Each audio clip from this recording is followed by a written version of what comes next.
अस्सलाम वालेकुम respected students. आज हम डिस्कस करेंगे aromatic nucleophilic substitution reaction. Last time हमने जो इतने भी लेक्चर आपको डिलीवर किए हैं वो सारे के सारे एरोमेटिक इलेक्ट्रोफिलिक सब्स्टिट्यूशन रिएक्शंस के हवाले से थे। आज हमारे पास एक नई कैटेगरी है रिएक्शंस की जिसमें इलेक्ट्रोफाइल की जगह पे हम न्यूक्लियोफाइल का वर्ड यूज़ करेंगे। ठीक है जी। अब एरोमेटिक इलेक्ट्रोफिलिक सब्स्टिट्यूशन रिएक्शंस की फर्दर कोई टाइप्स नहीं थी, लेकिन एरोमेटिक न्यूक्लियोफिलिक सब्स्टिट्यूशन रिएक्शंस की टाइप्स भी हैं। और इसके अंदर सिर्फ फ़र्क इतना है कि वहाँ इलेक्ट्रोफिलिक सब्स्टिट्यूशन में एक इलेक्ट्रोफाइल एरोमेटिक रिंग के ऊपर दूसरे इलेक्ट्रोफाइल को रिप्लेस करता था, और एरोमेटिक न्यूक्लियोफिलिक सब्स्टिट्यूशन रिएक्शन में न्यूक्लियोफाइल जो है वो न्यूक्लियोफाइल को रिप्लेस करता है। यानी एरोमेटिक रिंग पे पहले भी कोई न्यूक्लियोफाइल होना चाहिए जिसको रिप्लेस किया जा रहा हो। ठीक है जी। वो भी लीविंग ग्रुप होगा। एरोमेटिक में और न्यूक्लियोफिलिक में, एरोमेटिक इलेक्ट्रोफिलिक और न्यूक्लियोफिलिक में बट डिफरेंस यही है कि वहाँ पे एरोमेटिक रिंग पे इलेक्ट्रोफाइल को रिप्लेस करता था, और न्यूक्लियोफिलिक के अंदर न्यूक्लियोफाइल जो है वो न्यूक्लियोफाइल को रिप्लेस करेगा।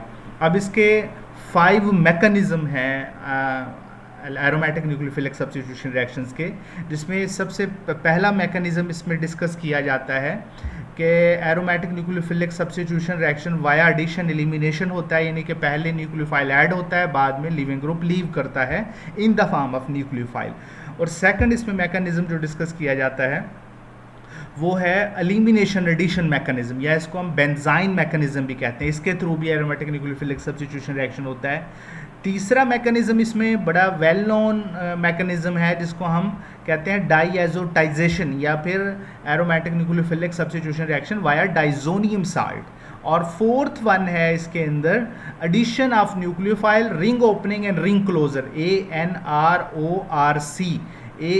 इसके अंदर सबसे पहले जब क्या होता है कि न्यूक्लियोफाइल ऐड होता है, रिंग ओपन होता है, फिर इसके बाद रिंग जो क्लोज होता है। और 5 वाला है विकरस न्यूक्लियोफिलिक सब्स्टिट्यूशन रिएक्शन।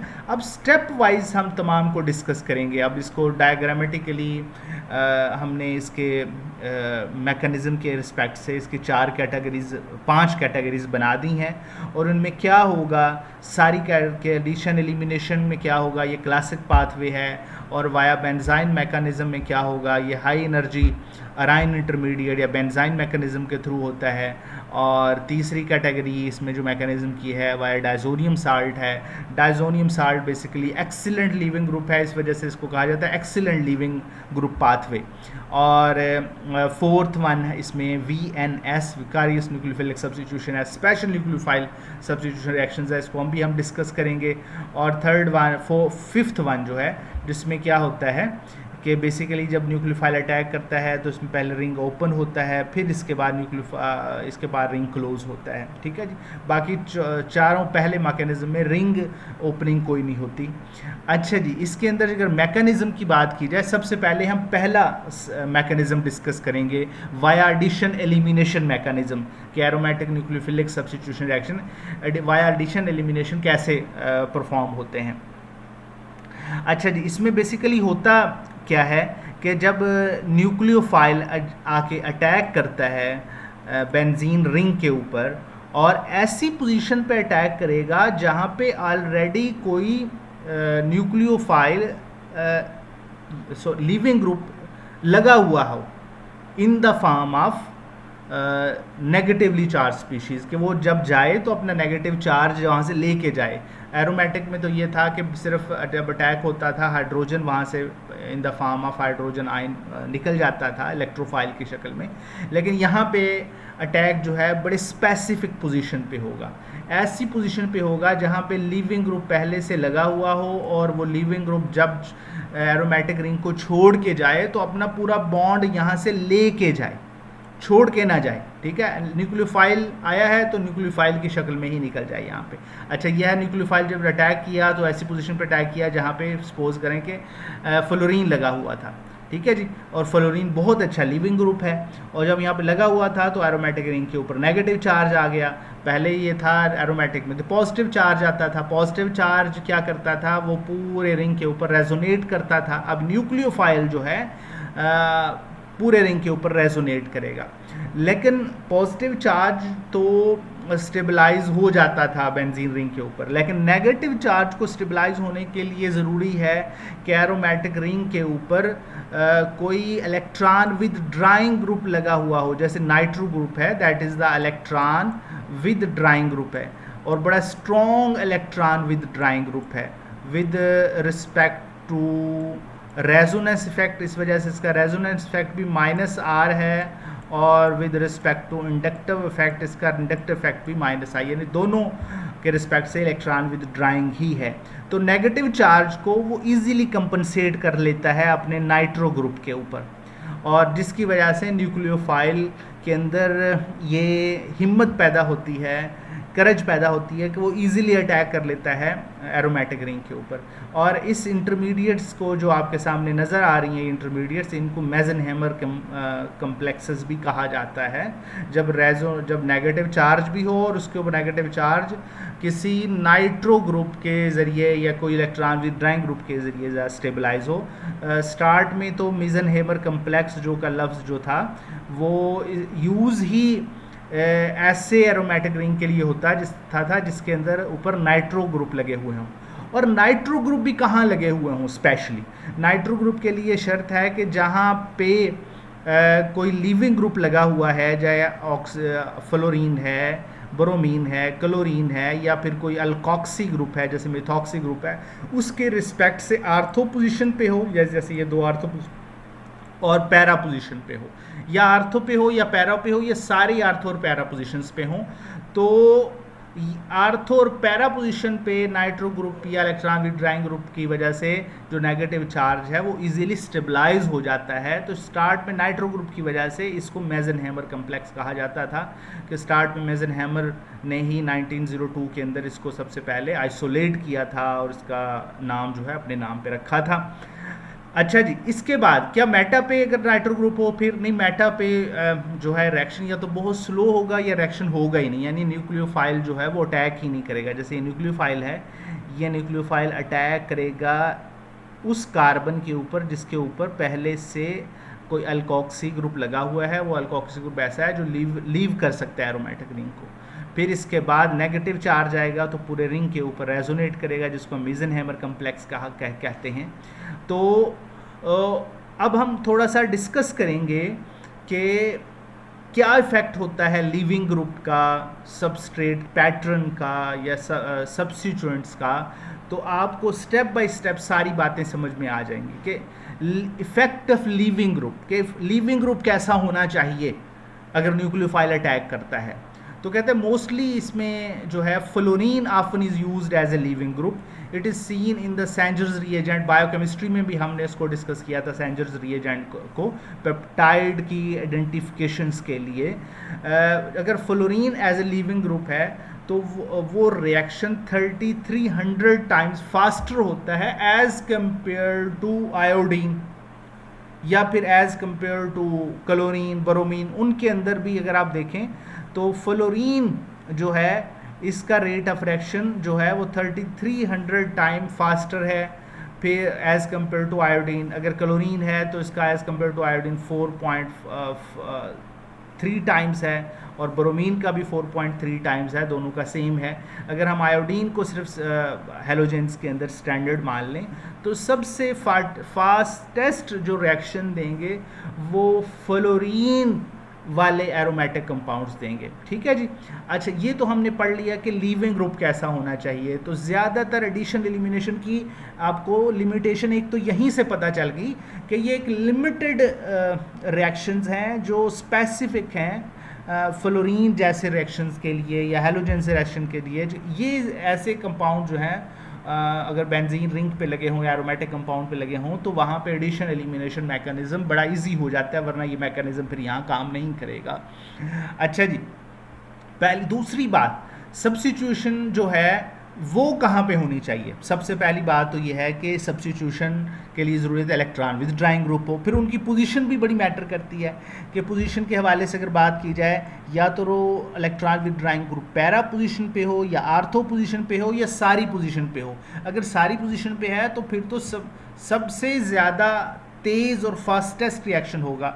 सपोज करें कि अगर यहाँ पे क्लोरीन लगा दें, उसके आर्थो और पैरा पोजीशन पे नाइट्रो ग्रुप लगा दें, तीनों पोजीशंस पे, दो आर्थो और एक पैरा पे, तो ये रिएक्शन फास्टेस्ट होगा अगर एक ग्रुप नाइट्रो आर्थो और पैरा पे लगा दें, और आर्थो और पैरा पे दो ग्रुप लगे हुए हैं और एक ग्रुप और हम कम कर दें, सिर्फ पैरा पे रहने दें, तो पैरा वाले का रिएक्शन थोड़ा सा स्लो हो जाएगा। इस वजह से आर्थो और पैरा पे जो इलेक्ट्रॉन विद ड्राइंग ग्रुप जो हैं वो जितने स्ट्रॉन्ग होंगे और सारी पोजीशन पे अगर होंगे तो रिएक्शन उतना ज़्यादा फास्ट होता चला जाता है, उनका रेट ऑफ रिएक्शन ज़्यादा तेज़ी से होता है।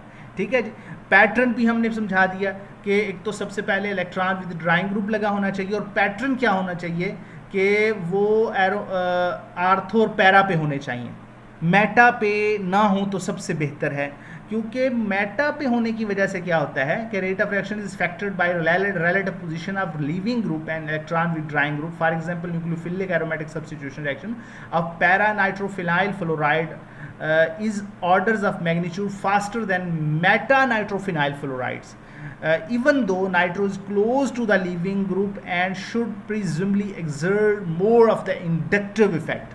कहते हैं जी अगर आर्थो और पैरा को कंपेयर किया जाए तो कहता है जी आर्थो पे हो तो ज़्यादा इफेक्टिव है, क्योंकि इंडक्टिव इफेक्ट जो है operate through a sigma bond, ये सिग्मा बॉन्ड के थ्रू काम करता है। जितना सिग्मा बॉन्ड जो है वो दूर होता चला जाएगा अटैकिंग पोजीशन से, वो इफेक्ट उतना कम हो जाता है। तो आर्थो पे ये होता है कि वो लीविंग ग्रुप के बिल्कुल करीब होता है, तो इस वजह से इफेक्ट ज़रा डोमिनेंट होता है, तो आर्थो वाला रिएक्शन पैरा वाले के रिस्पेक्ट से ज़्यादा होगा, नंबर 1। नंबर 2, अगर मेटा पे लगा हुआ तो मेटा वाला जो नाइट्रो ग्रुप है या तो रिएक्शन देगा ही नहीं बिल्कुल, या देगा तो बहुत स्लो देगा हमेशा। अच्छा जी, सब्स्टिट्यूशन के हवाले से अगर हम यहाँ पे बात करें, देखिए यहाँ पे वही बात आ गई कि ये वाला रिएक्शन जो है जहाँ पे लीविंग ग्रुप के रिस्पेक्ट से नाइट्रो ग्रुप जो है वो पैरा पोजीशन पे है, यहाँ पे मेटा पोजीशन पे है। यहाँ पे अगर पैरा पे है तो रिएक्शन फास्ट है, अगर मेटा पे है तो स्लो है। अगर सपोज करें कि नाइट्रो ग्रुप जो है अगर आर्थो पे होता तो मे भी हो सकता था कि और ज़्यादा फास्ट होता with respect to inductive effect. अच्छा जी, सेंजर्स रिएजेंट की एग्जांपल मैंने बताई थी, वो हम आप दोबारा आपको रिपीट करवा रहे हैं, आपने ऑलरेडी पढ़ी भी हुई है कि सेंजर्स रिएजेंट के अंदर क्या होता है, एन टर्मिनस जो है बेंजीन का पेप्टाइड्स का वो आइडेंटिफाई किया जाता है। तो सेंजर्स रिएजेंट में भी यही होता है कि फ्लोरीन जो है एज ए लीविंग ग्रुप काम करता है, और जो NH2 अमीन ग्रुप है अमाइड का, वो एज ए न्यूक्लियोफाइल के तौर पे काम करता है। इसके बाद यहाँ से fluorine as a leaving group यहाँ से लीव कर जाता है। तो बड़ा फास्टली और बड़ी तेज़ी से ये रिएक्शन होता है, बड़ी जल्दी से आइडेंटिफाई होता है इंटरटर्मिनस जो है। ये दूसरी और भी एग्जांपल्स हैं न्यूक्लियोफिलिक सब्स्टिट्यूशन रिएक्शन की, जिसमें हम अमोनिया की एग्जांपल भी दे सकते हैं कि अमोनिया एक्सेस में यूज़ करें तो अमोनिया जो है ये भी एज ए न्यूक्लियोफाइल के तौर पे काम करता है, और बेंजीन रिंग के ऊपर अगर फ्लोरीन लगा हुआ है या क्लोरीन है या ब्रोमीन है तो उस पोजीशन पे अटैक करेगा क्योंकि वो इजीली इसको लीव कर जाएंगे रिंग को। लेकिन ये रिएक्शन इतना इजीली या फास्टली नहीं होगा जितनी फास्टली रिएक्शन जो होता है वो विद रिस्पेक्ट टू ऐसे एरोमेटिक रिंग जिसके ऊपर नाइट्रो ग्रुप लगा हुआ हो, स्पेशली आर्थो और पैरा पोजीशन पे। वो रिएक्शन ज़रा फास्ट होते हैं, ये रिएक्शन बहुत स्लो होगा। और ये रिएक्शन जो है दूसरे नंबर वाला अगर हम देखें तो इसमें भी देखें कि नाइट्रो ग्रुप लगा हुआ है पैरा, ये भी रिएक्शन तो थोड़ा सा पहले रिएक्शन के मुकाबले में थोड़ा फास्ट हो जाएगा, और थर्ड वाला रिएक्शन और ज़्यादा फास्ट हो जाएगा क्योंकि इसके ऊपर दो नाइट्रो ग्रुप लगे हुए हैं आर्थो और पैरा पोजीशन के ऊपर। ये भी कुछ एग्जांपल्स हैं आपके देखने के लिए कि देखें यहाँ पे डी वाले पे देखें कि मेटा पोजीशन पे नाइट्रो ग्रुप लगा हुआ था और आगे उसने एरो लगा के लिख दिया नो रिएक्शन। तो मेटा पोजीशन का यही इफेक्ट होता है, या तो रिएक्शन होगा ही नहीं या तो बहुत स्लो होगा रिएक्शंस। तो नाइट्रो ग्रुप जो हैं बड़े इफेक्टिव हैं अगर वो आर्थो और पैरा पोजीशन पे लगे हुए हैं, तो वो नेगेटिव, क्यों, वजह यही है कि वो नेगेटिव चार्ज को इजीली स्टेबलाइज कर लेते हैं नाइट्रो ग्रुप जो हैं, या कोई और इलेक्ट्रॉन विद ड्राइंग ग्रुप जो नेगेटिव चार्ज को स्टेबलाइज कर लेता हो। तो मीज़न-हैमर कम्प्लेक्स जो बनता है वो स्टेबलाइज इसी वजह से होता है कि एरोमेटिक रिंग पे कोई पहले से इलेक्ट्रॉन विद ड्राइंग ग्रुप लगा हुआ हो आर्थो और पैरा पोजीशन पे with respect to leaving group. ठीक है जी। अब सारी रिएक्शन को हमने डिस्कस कर लिया with respect to addition elimination mechanism, लेकिन इसकी कुछ लिमिटेशंस हैं, वो लिमिटेशन आपको समझ में आ गई होंगी। इसके लिए सबसे पहली बात तो ये है कि strong electron withdrawing group की ज़रूरत होती है, और वो strong electron withdrawing group जो होने चाहिए वो नाइट्रो हो सकता है, साइनाइड हो सकता है। और ये स्ट्रॉन्ग विद इलेक्ट्रॉन ग्रुप जो है, इनकी भी लिमिटेशन है, इनकी पोजीशन जो है वो आर्थ और पैरा पे हों तो फिर तो ये रिएक्शन बड़ा फास्ट चलेगा। अगर ये मेटा पोजीशन पे है तो रिएक्शन थोड़ा स्लो हो सकता है या बिल्कुल भी नहीं होगा। अच्छा जी, अगर यहाँ पे इलेक्ट्रॉन डोनेटिंग ग्रुप लगे हुए हों, अमीनो ग्रुप है, हाइड्रोक्सिल ग्रुप है या अल्कोक्सी ग्रुप है, तो फिर ये समझ लें कि आपके रिएक्शन बहुत स्लो हो जाएंगे या बिल्कुल भी नहीं होंगे रिएक्शन। ठीक है जी। और दूसरा, बल्कि ग्रुप भी नहीं होने चाहिए।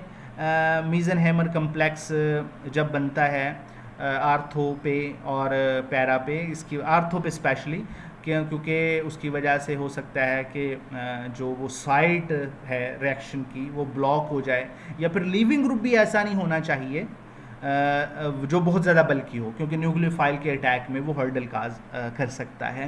Require strong nucleophile, weak nucleophile काम नहीं करेगा, स्ट्रॉन्ग न्यूक्लियोफाइल ही काम करेगा। जैसे न्यूक्लियोफाइल की बात हमने एग्जांपल की कि NH3 अमोनिया था, या फिर अल्कोक्सी ग्रुप हो, या फिर कोई ऐसा न्यूक्लियोफाइल हो जो बहुत क्या कहते हैं साइज़ में भी छोटा हो और उसका न्यूक्लियोफिलिक करैक्टर भी बहुत ज़्यादा हो। ये एक अलग से टॉपिक है कि हम एक कैटेगरी पढ़ाते हैं न्यूक्लियोफाइल और बेस में क्या डिफरेंस है। तो यहाँ पे आपने थोड़ा सा जो इसकी लिमिटेशंस हैं बस वही याद रखनी है, वो टॉपिक हम अलग से बाद में डिस्कस करेंगे।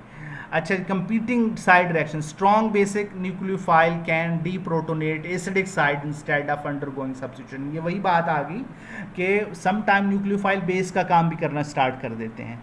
अच्छा, जो बेस का काम करेंगे तो फिर न्यूक्लियोफाइल को रिप्लेस नहीं करेंगे, बल्कि प्रोटॉन सब्सट्रैक्ट करने की कोशिश करेंगे। एरोमेटिक रिंग पे अगर कोई सेंसिटिव प्रोटॉन लगा हुआ है जो इजीली डीप्रोटोनेट हो सकता है, तो फिर कंपटीशन स्टार्ट हो जाएगा न्यूक्लियोफिलिक सब्स्टिट्यूशन रिएक्शंस में और एसिड बेस रिएक्शंस के अंदर। ठीक होगी बात। ये एडिशन एलिमिनेशन मैकेनिज्म के थ्रू हमने ब्रीफ सा इंट्रोडक्शन दिया था आपको एरोमेटिक न्यूक्लियोफिलिक सब्स्टिट्यूशन रिएक्शन का। होप सो आपको ये बात समझ में आ गई होगी। अगर कोई कन्फ्यूजन है तो आप मुझसे डिस्कस कर सकते हैं। कल हम डिस्कस करेंगे वाया एलिमिनेशन एडिशन या via benzene mechanism nucleophilic aromatic nucleophilic substitution reaction.